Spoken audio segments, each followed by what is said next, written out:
बिस्मिल्लाहिर्रहमानिर्रहीम। अस्सलामु अलैकुम वरहमतुल्लाहि वबरकातुहू।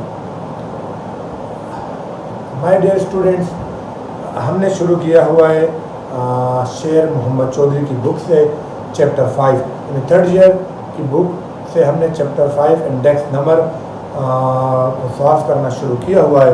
उसको सीखना शुरू किया हमने एक्सरसाइज के क्वेश्चन नंबर 27 तक हम कर चुके हैं और उससे रिलेटेड जितने टॉपिक थे कि इंडेक्स नंबर क्या होता है, price index number, chain index, chain base method, fix base method, जितने रिलेटेड टॉपिक हैं क्वेश्चन नंबर 27 तक वो हम सारे ही कवर कर चुके हैं। उससे रिलेटेड सारी वीडियोस आपको मेरे चैनल पर मिल जाएंगी। तो अगर आपको मेरी वीडियो और लेक्चर पसंद आ रहे हैं तो मेरे चैनल को ज़रूर सब्सक्राइब करें, क्योंकि आपकी सब्सक्रिप्शन ही और आपका सब्सक्राइब करना ही मेरे हौसले को बढ़ाएगा और मैं मज़ीद ऐसे ही अच्छी अच्छी वीडियो और मैथ और स्टेट से रिलेटेड कॉन्सेप्ट आपको देता रहूँगा। तो आज हम शुरू करते हैं चैप्टर 5 का क्वेश्चन नंबर 28 और इसमें आज हम एक नया टॉपिक करेंगे और वो टॉपिक हमारा है वेटेड इंडेक्स नंबर।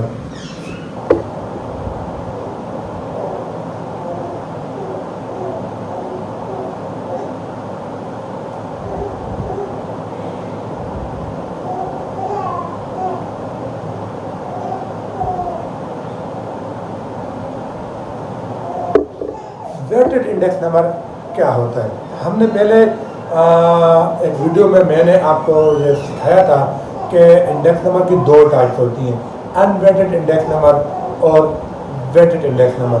तो देखते हैं कि एक कौन सी टाइप होती है। इन इंडेक्स नंबर की दो टाइप्स, एक कौन सा है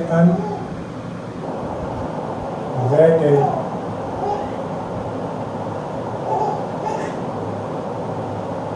इंडेक्स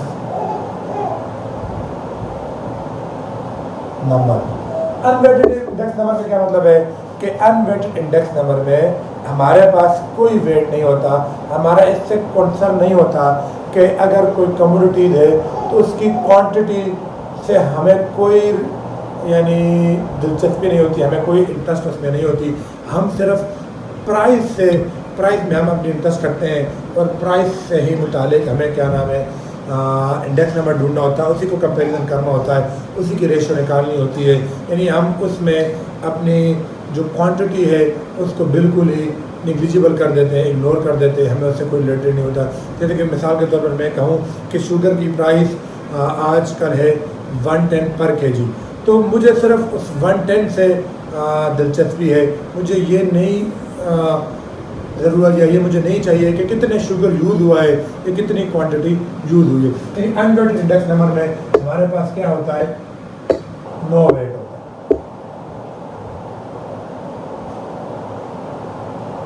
फिर हमने ये भी पढ़ा था कि ये थोड़ा सा मैं आपको पिछली जो प्रीवियस वीडियो है उसके बारे में बता रहा हूँ, जो टॉपिक है हमारे। फिर हमने पढ़ा कि उसके दो मेथड होते हैं। अनवेटेड इंडेक्स नंबर को कैलकुलेट करने के कितने मेथड होते हैं? दो मेथड होते हैं। तो उसमें से पहला था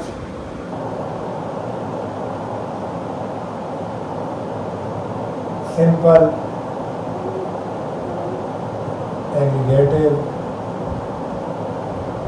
इंडेक्स नंबर और दूसरा था simple average of price level.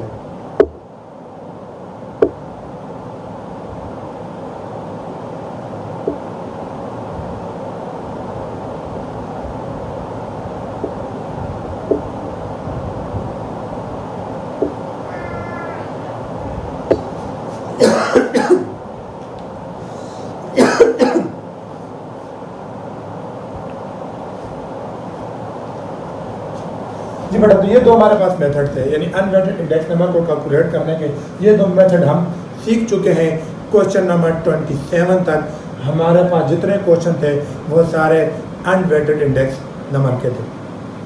तो आज हम क्वेश्चन नंबर 28 में जो हमारा टॉपिक है वो कौन सा है, weighted index number.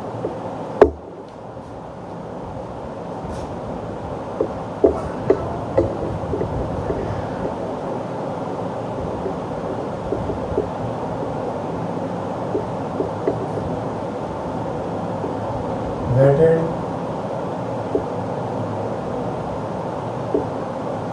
Weighted index number. तो जैसे नाम से जाहिर है कि इसमें हम क्वांटिटी से भी कंसर्न रखते हैं, हमारी इंटरेस्ट जो है वो क्वांटिटी में भी होती है। हम जो कमोडिटी यूज़ करते हैं तो उसकी प्राइस के साथ उसकी क्वांटिटी को भी देख रहे होते हैं कि आया कंपैरिजन कर रहे होते हैं प्राइस को क्वांटिटी के साथ भी। तो इस मेथड में हमारे यानी ये जो इंडेक्स नंबर है इसमें हमारे पास क्या होता है, वेट मौजूद होता है।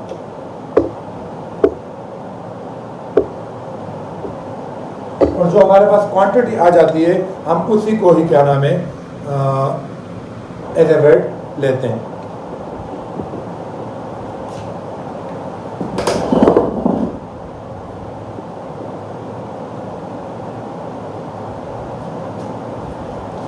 हम यानी कि वेट इंडेक्स नंबर में हम जो हमारी क्वांटिटी होती है हम उसको ही एज ए वेट लेते हैं। इसको भी कैलकुलेट करने के दो मेथड हैं। कौन सा है? सिंपल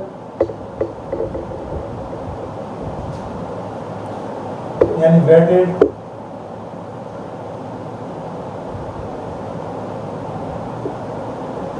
एग्रीगेटिव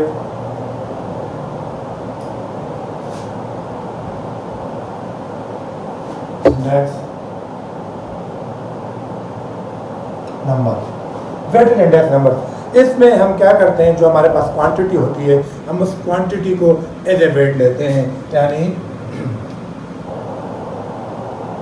क्यू को हम क्वांटिटी से डिनोट करते हैं और बुक में भी क्वांटिटी को क्यू से डिनोट किया गया है। अब इसको आगे इसके मजीद 4 टाइप्स हैं, यानी वेटेड एग्रीगेटिव इंडेक्स नंबर को कैलकुलेट करने के आगे मजीद 4 मेथड हैं, जिसमें पहला है लेस्पियर, पाशी, मार्शल, एजवर्ड और फिशर। वो चारों कैसे कैलकुलेट होते हैं वो चारों कैसे कैलकुलेट होते हैं इंशाल्लाह जब हम उन क्वेश्चनों पर पहुँचे तो इंशाल्लाह हम उनके बारे में भी पढ़ेंगे। इसके बाद इसके दूसरा जो मेथड है, यानी इसके आगे कितनी टाइप्स हैं, 4, और चारों में लेस्पियर, पाशी, मार्शल और फिशर। और इसका सेकंड मेथड कौन सा होता है, weighted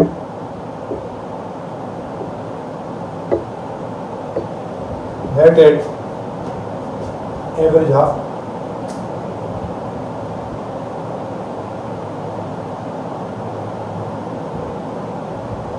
price relative. Weighted average of price relative ये भी वेटेड इंडेक्स नंबर फाइंड करने का एक मेथड है। इसके भी आगे मजीद 2 मेथड हैं, इन weighted average of price relative find करने के भी आगे मजीद 2 मेथड हैं, जिसको हम Laspeyres average of price relative और पाशी एवरेज ऑफ प्राइस रिलेटिव कहते हैं। वो 2 मेथड उनको कैसे कैलकुलेट करते हैं इंशाल्लाह वो भी हम नेक्स्ट पढ़ेंगे। और एवरेज ऑफ प्राइस रिलेटिव में हम वैल्यू को एज ए वेट यूज करते हैं। वैल्यू क्या होती है, हमें पहले ही जब मैंने वेटेड और अनवेटेड इंडेक्स नंबर का डिफरेंस बताया था तो वहाँ पर मैंने ये बता चुका था कि हम एवरेज ऑफ प्राइस रिलेटिव में वैल्यू के लिए वेट यूज़ करते हैं। और वैल्यू क्या होती है, यानी द प्रोडक्ट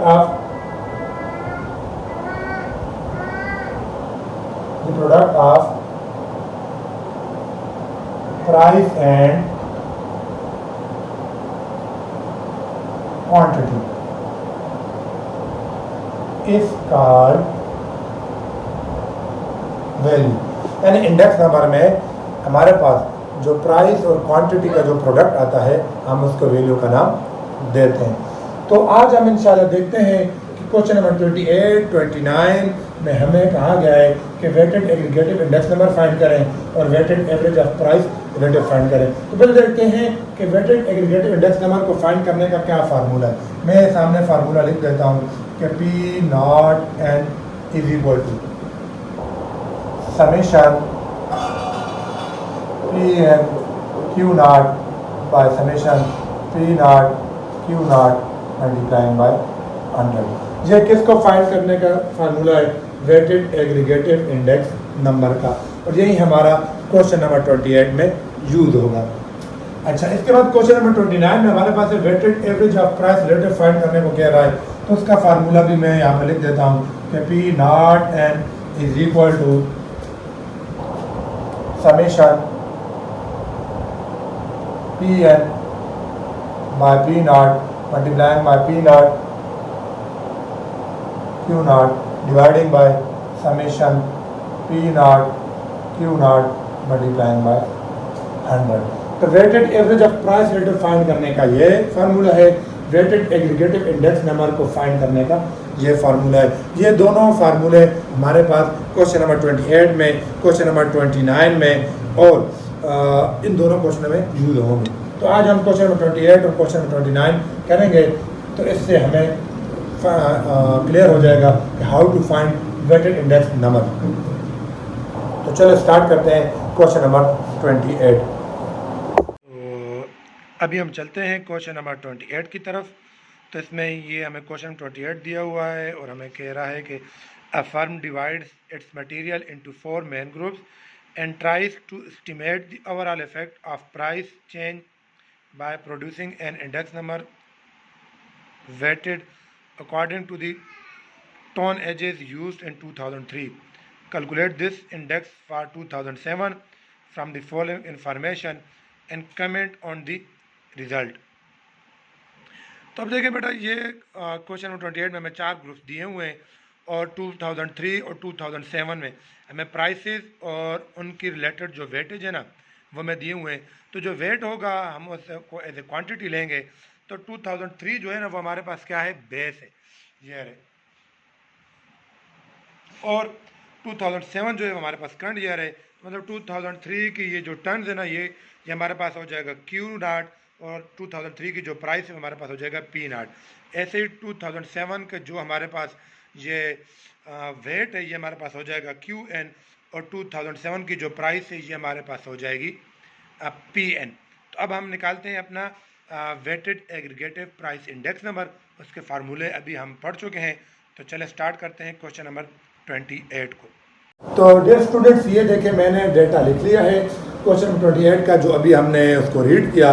तो उसके देखें हमारे पास 4 ग्रुप्स हैं और हमें कह रहा है कि 2007 से 2003 की जो प्राइसेस हैं उनको क्या नाम है कंपेयर करें, यानी उनके weighted aggregative index number find करें। किसका? 2007 का। किसकी बेस पर? 2003 की बेस पर। तो जो 2003 की प्राइस थी वो हमारे पास पी नॉट है, यानी ये 2003 की प्राइस थी तो ये मेरे पास पी नॉट हो गया। ये 2003 का वेट था यानी क्वांटिटी थी, ये मेरे पास क्यू नॉट हो गया। ऐसे ही ये 2007 की प्राइस थी तो ये मेरे पास पी एन हो गया। ये 2007 की क्वांटिटी थी यानी वेट था तो ये मेरे पास क्यू एन हो गया।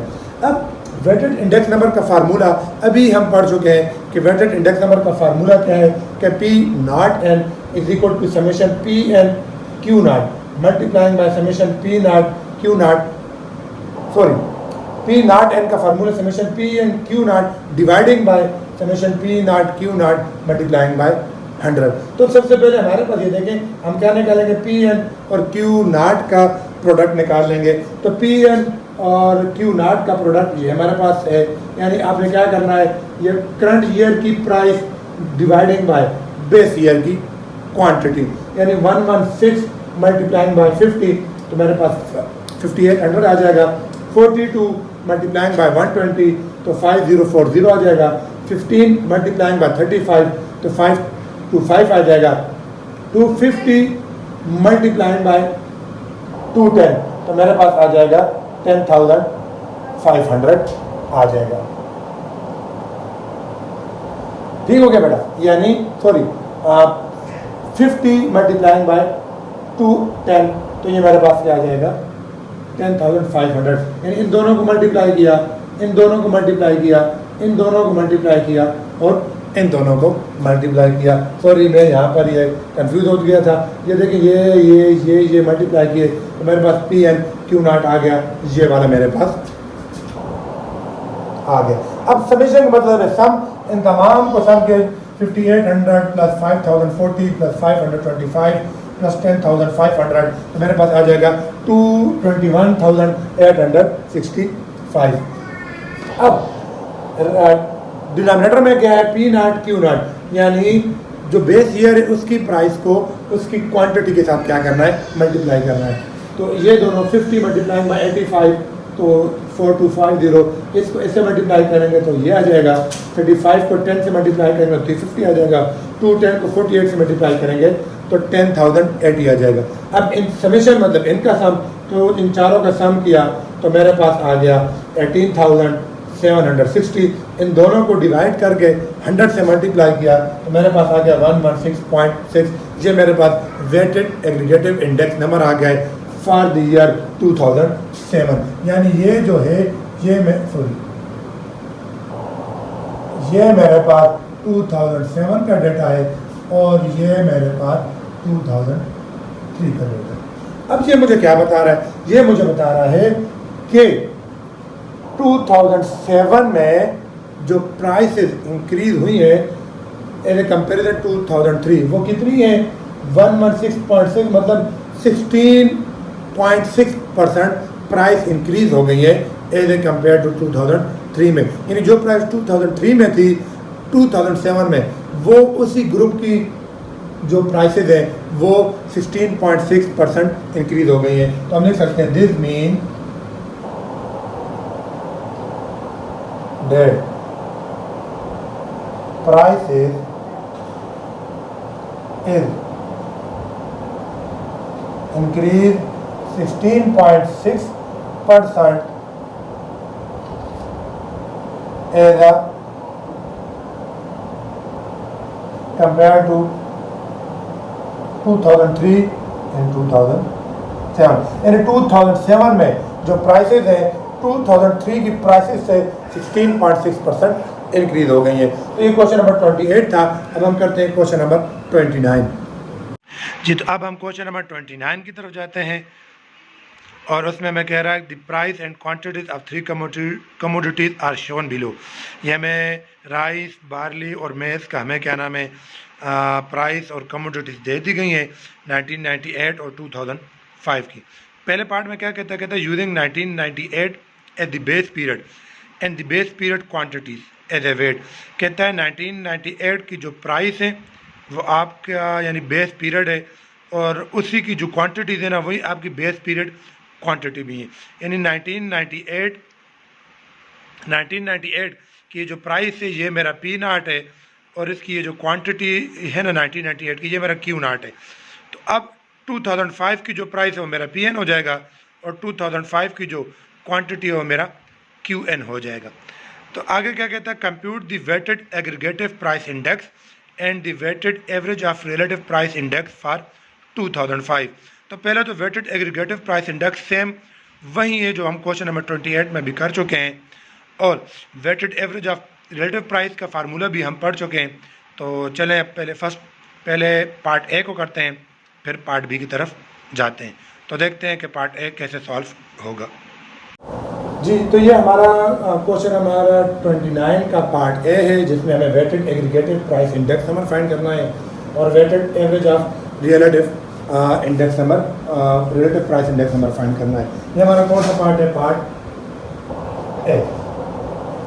अब पार्ट ए में मुझे कहा गया है कि जो 1998 की प्राइस है वो मेरी बेस पीरियड प्राइस है और जो 1998 की क्वांटिटी है वो मेरी बेस पीरियड क्वांटिटी है। तो मीन्स ये जो प्राइस है मेरे पास ना ये किसकी है, 1998 की, और ये जो क्वांटिटी है ये मेरे पास किसकी है, 1998 की, और ये जो बाकी जो है ये 2005 की प्राइस हो गई और ये 2005 की क्वांटिटी हो गई। अब मुझे weighted aggregative price index number find करना है। तो अभी हम क्वेश्चन नंबर 28 में ये कर चुके हैं, वही है मैंने आपके लिए सॉल्व कर दिया है। इन्हें मुझे इसमें पी नाट क्यू नाट और पी नाट क्यू नाट का प्रोडक्ट लेकर उनका सम लेना है। तो ये मैंने आपके लिए सॉल्व कर चुका हूँ। पी नाट क्यू नाट यानी पी नाट क्यू नाट मल्टीप्लाई किया तो ये कॉलम आ गया। ऐसे ही पी एन को क्यू नाट के साथ इसको इसके साथ मल्टीप्लाई किया तो ये आ गया और इसको इसके साथ मल्टीप्लाई किया तो ये आ गया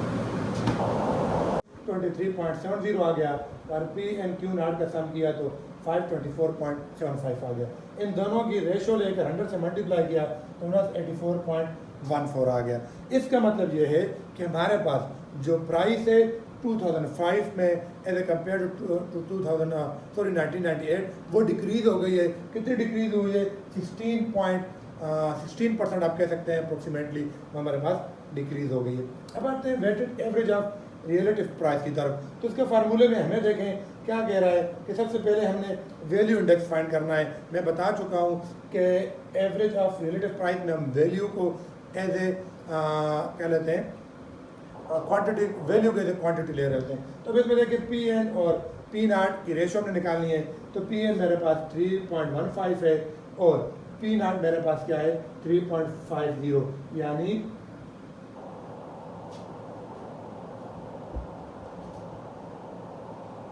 3.15 डिवाइडेड बाय 3.50 तो 0.90 आ गया। 1.80 डिवाइडिंग बाय 2.00 तो 0.90 आ गया। 1.75 डिवाइडिंग बाय 2.60 तो 0.673 आ गया। अब इसका प्रोडक्ट लेना पी नाट क्यू नाट के साथ। तो पी नाट क्यू नाट मेरे पास ये आए हुए हैं। इसको 248.50 को 0.90 से मल्टीप्लाई किया तो ये आ गया 214 को 0.90 से मल्टीप्लाई किया तो 192.6 आ गया। ऐसे ही 161.2 को 0.673 से मल्टीप्लाई किया तो 108.49 आ गया। इन तमाम का सम किया और वो मेरे पास आ रहा 524.74, उसकी जगह ये लिख दिया। और समेशन पी नाट क्यू नाट ऑलरेडी हम निकाल चुके हैं 623.70, उसको लिख दिया। इन दोनों को रेशोली मल्टीप्लाई बाय 100 किया तो मेरे पास आंसर आ गया 84.13। तो देखिए दोनों का आंसर अप्रोक्सीमेटली इक्वल ही है, ठीक है। यानी weighted aggregated price index number use करें या weighted average of relative price index number use करें, दोनों से आपके पास आंसर तकरीबन सेम ही आएगा। ये हमारे पास क्वेश्चन नंबर 29 का पार्ट ए है। अब हम इसको करते हैं क्वेश्चन नंबर 29 का पार्ट बी और हम देखते हैं कि उसमें क्या डिफरेंस है। थोड़ा सा डिफरेंस है, एक स्टेप हमें समझना है, उसको देखते हैं और फिर हम आगे चलते हैं। अभी हमने क्वेश्चन नंबर 29 का पार्ट ए किया। अब बढ़ते हैं क्वेश्चन नंबर 29 के पार्ट बी की तरफ और उसमें कहता है using 1998 as the base period and 2005 quantity as a weight. अब देखिए दोनों में ना यहाँ पर आपने फ़र्क देखना है कि इसमें कह रहा था 1998 की प्राइस जो है ना वो बेस पीरियड है हमारा, उसकी प्राइस भी हमारा पी नाट होगा और उससे जो क्वांटिटी हमारा क्यू नाट होगा। And the base period quantity as a weight, और जो बेस पीरियड है ना उनकी क्वांटिटी को एज ए वेट लेना है। लेकिन यहाँ पर कह रहा है कि 2005 की जो क्वांटिटी है ना उसको एज ए वेट लेना है। अब ये दोनों में फ़र्क याद रखें। इसमें कह रहा था बेस पीरियड की क्वांटिटी को एज ए वेट लेना है।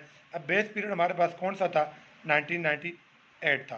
तो इसमें 1998 की जो क्वांटिटी थी ना उसको हमने एज ए वेट लिया था।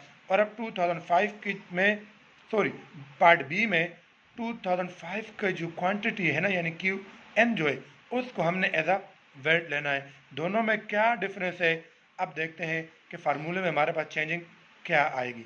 और साथ में ये भी कह रहा है कि weighted average of relative price index number find करें 2005 का। तो पार्ट बी की तरफ बढ़ते हैं, उसको मज़ीद समझते हैं कैसे सॉल्व होगा।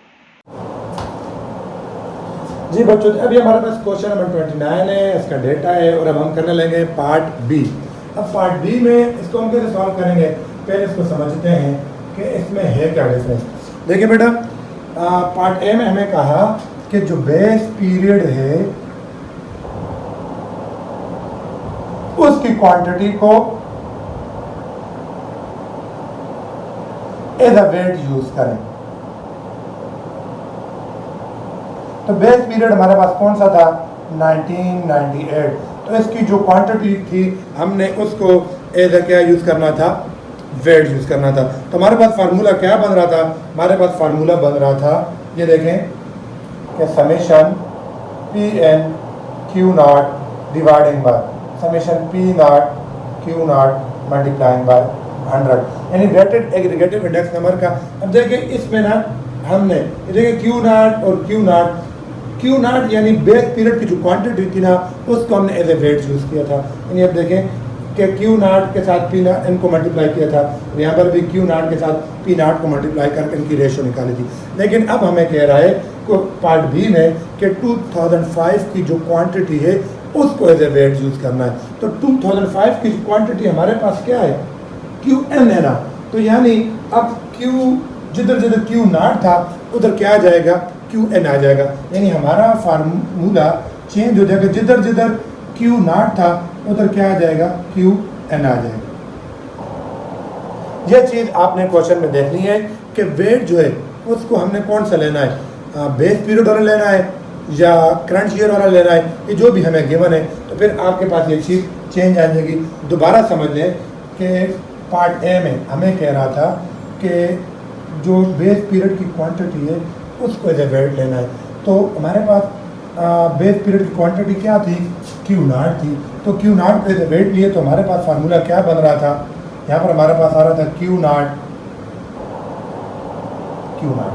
लेकिन अब पार्ट बी में हमें कहता है कि 2005 की जो क्वांटिटी है उसको एज ए वेट लेना है, तो 2005 की क्वांटिटी हमारे पास क्या है, तो QN है ना, यानी करंट ईयर है, जिसका हमने वेटेड एग्रीगेटिव इंडेक्स नंबर निकालना है, तो उसका QN, तो अब हमारे पास जिधर फार्मूले में ना नॉट था, अब वो रिप्लेस कर देंगे किसके साथ, करंट ईयर N के साथ, अब हमारा पास फार्मूला क्या बन जाएगा, N। ऐसे he waited average of relative price index number का है कि जहाँ पर हमारे पास Q नॉट था, वहाँ पर क्या आ जाएगा, QN आ जाएगा, यानी बेस ईयर की क्वांटिटी की जगह अब हमारे पास आ जाएगी करंट ईयर की क्वांटिटी। तो उसका फार्मूला हमारे पास कैसे बन जाएगा, मैं इधर लिख देता हूँ। पहले क्या था, पहले हमारे पास था PN और P naught multiplying by P not Q not, लेकिन अब क्या हो जाएगा, अब हो जाएगा PN और P naught multiplying by P naught QN। ये weighted average of relative price index number का फार्मूला है। तो सारा डेटा मैंने निकाल कर सामने लिखा हुआ है, तो देखते हैं, हम समझते हैं। ये देखें, ये हमारे पास P नॉट Q नॉट किसकी प्राइसेस है, 1998 की, यहाँ पे लिख लेता हूँ मैं, ये दोनों किसकी हैं, 1998 की, और ये दोनों किसकी हैं, 2005। तो हमारा weighted aggregative price index number का फार्मूला क्या बन रहा है, जब हम 2005 की क्वांटिटी को एज ए वेट ले रहे हैं, तो फिर आ जाएगा PN QN dividing by P not Q not, यानी इन दोनों का प्रोडक्ट निकालना है, फिर उनका सम निकाल, उनकी रेशो निकालनी है, मल्टीप्लाइंग बाय 100 कर देना है। तो बस P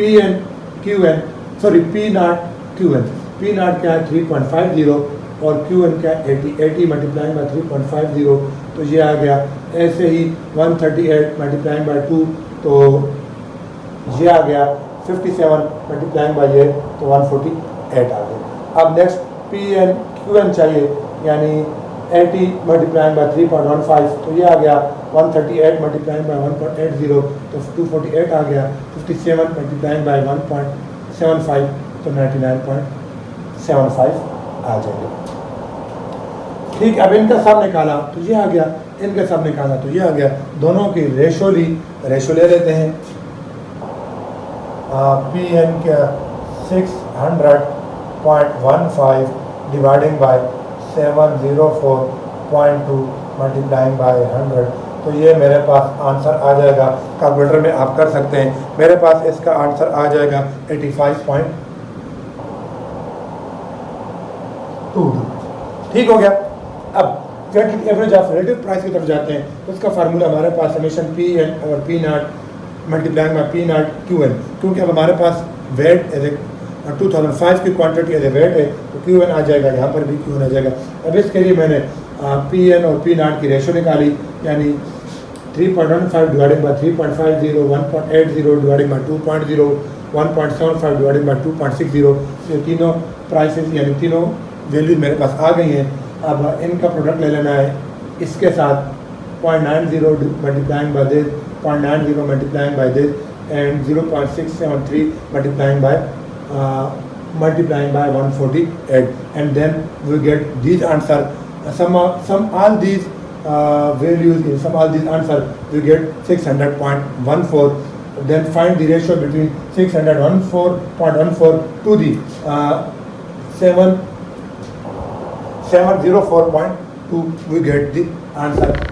मैं इसको मिटा देता हूँ और यहीं पर मैं अपना आंसर निकाल लेता हूँ। तो इसका आंसर मेरे पास क्या आ गया, तमाम का जो प्रोडक्ट लेकर रेशो लेकर प्रोडक्ट लिया फिर सम लिया तो मेरे पास आंसर आ गया 600.14 और इसका आ रहा है मेरे पास आंसर 704.2 मल्टीप्लाइंग बाय 100। अब इसकी रेशो लेंगे मल्टीप्लाइंग बाय 100 करेंगे तो मेरे पास आंसर आ जाएगा 85.22।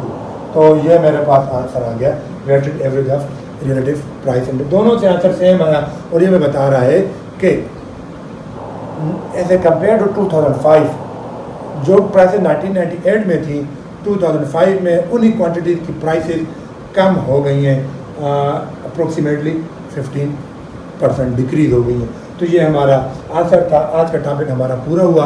हमने वेटेड इंडेक्स नंबर को कैसे फाइंड करते हैं उसको समझा और उससे रिलेटेड हमने एक्सरसाइज के क्वेश्चन किए। उम्मीद है आपको अच्छे से समझ आ गया होगा। अगर आपको मेरी वीडियो और ये समझ अच्छी लग रही है तो मेरे चैनल को ज़रूर सब्सक्राइब करें, क्योंकि आपकी सब्सक्राइब करना, आपका लाइक करना ही मेरे हौसले को बढ़ाएगा और मैं ऐसे ही मज़ीद वीडियो बनाता रहूँगा। अल्लाह हाफ़िज़।